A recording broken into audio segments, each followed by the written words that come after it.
Basi hizi. Salama kabisa bwana. Karibu kaya. Karibu. Asante sana. Karibu maji. Asante sana. Mimi natokea kampuni inaitwa Saham Logistics.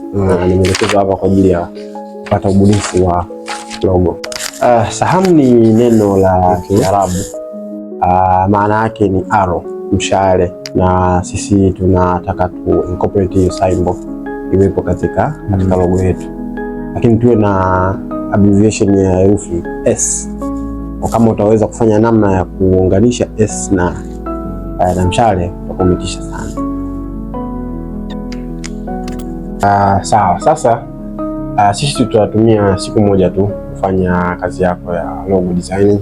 Baada ya kukaa na kusikiliza maelezo kutoka kwa Saham Logistics, nilianza kwa sketch rahisi. Mishale ilinisaidia kuonyesha kile walichomaanisha, mwelekeo na mwendo, lakini nilitaka zaidi ya alama ya kawaida. Nikaziweka mishale hiyo katika umbo la S, herufi ya kwanza ya neno Saham. Kisha nikaipeleka moja kwa moja kwenye Illustrator, nikaiboresha kwa umakini sana kupata logo iliyo safi, yenye maana na inayofanya kazi popote pale itakapowekwa.